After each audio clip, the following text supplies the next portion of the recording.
The clang of weights echoed across the gym, and the smell of disinfectant lingered in the air. A petite woman in a faded blue uniform quietly pushed her mop across the floor near the mats. Most people barely noticed her. She was just the cleaning lady. But on this particular afternoon, every eye would turn her way.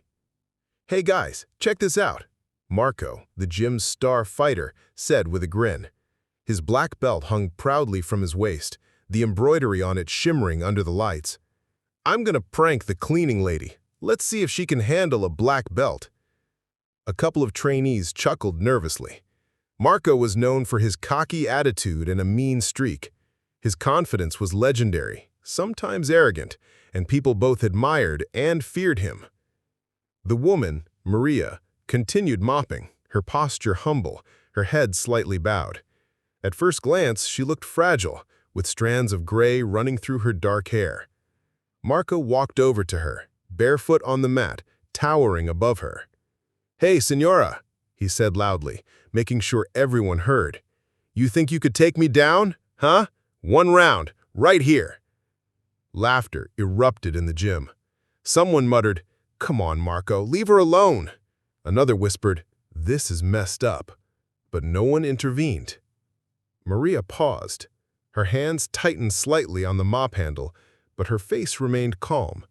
She looked at Marco with tired, steady eyes.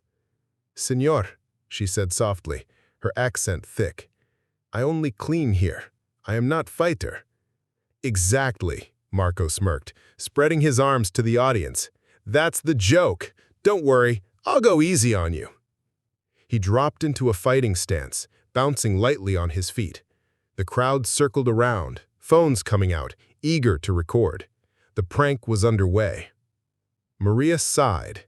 She leaned her mop against the wall and stepped slowly onto the mat. No one noticed the way she adjusted her posture, the quiet shift of weight onto the balls of her feet, the subtle lowering of her shoulders. "All right, Señora," Marco teased. "First lesson's free." He darted forward, throwing a playful jab at her shoulder, not intending to hurt, but in an instant, Maria's hand snapped up, deflecting his arm with precision. The smack echoed across the gym. Marco stumbled back, eyes wide. "What the—" Before he could recover, Maria slid one foot forward, her body moving with practiced grace. She swept her arm around his wrist, twisted gently but firmly, and Marco yelped as his knees buckled. The crowd gasped, laughter transforming into shocked silence. In less than 3 seconds, the cocky black belt was kneeling on the mat, his arm locked in a painful joint hold. Maria released him immediately, stepping back with quiet dignity. "You should not play with people." The room froze.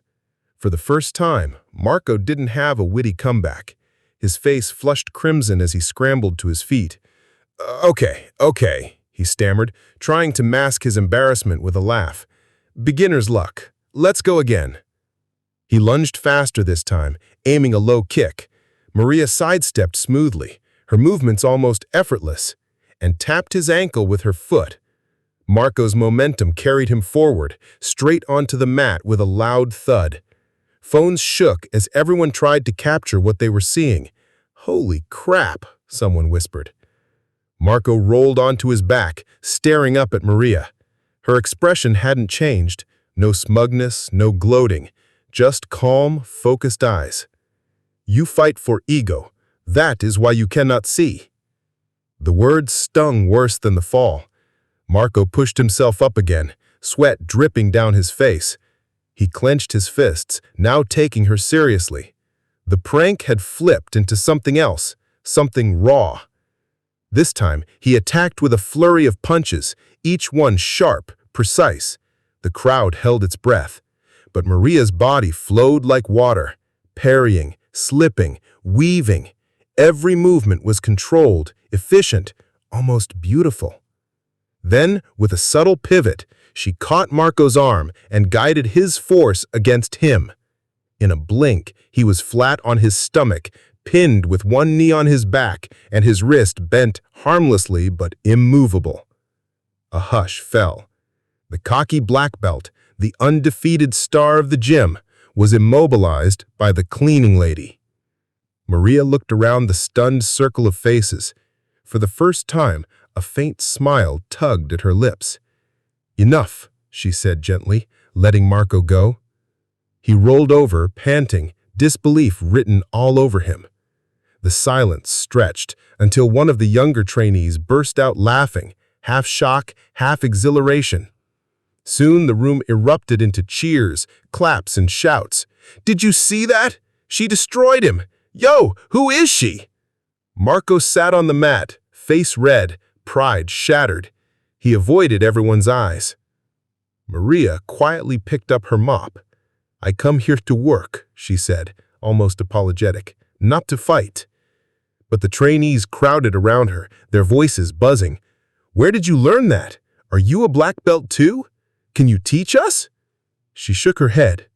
"Long time ago, in my country, I learned because life was hard." Her tone grew distant, a shadow crossing her face. "Sometimes you must fight not to win, but to survive." The room went silent again, the weight of her words sinking in. Suddenly, she wasn't just a cleaning lady who embarrassed a black belt. She was someone who had lived through battles most of them couldn't imagine. Marco finally stood, rubbing his wrist, avoiding her gaze. The cockiness had drained from him completely. He looked like a boy who had just been humbled by his grandmother. I'm sorry," he muttered. His voice cracked slightly. Maria studied him for a moment, then nodded. "Respect is more important than belt," she said simply. The coach, who had been watching from his office window, stepped onto the mat. He was a grizzled man, usually strict and loud, but even he seemed shaken. "Maria," he said slowly, "if you ever want to teach a class here, the doors are open." She chuckled softly, shaking her head. "No, thank you. My life now is cleaning, not fighting." But the sparkle in her eyes suggested part of her still carried that warrior's fire. The trainees couldn't stop buzzing about it for weeks. The video, of course, went viral within days, millions of views. Headlines like, "Cleaning Lady Humiliates Black Belt," and "The Gym Prank That Backfired." Yet, for those who were there, it wasn't just about the shocking fight. It was about the lesson etched into their memories. Never underestimate anyone, no matter how ordinary they seem. As for Marco, he trained harder than ever afterwards, but with a new humility. Whenever Maria walked into the gym with her mop, he would quietly bow his head and murmur, "Buenas tardes, señora." And every time, she would faintly reply, "Buenas tardes, campeón."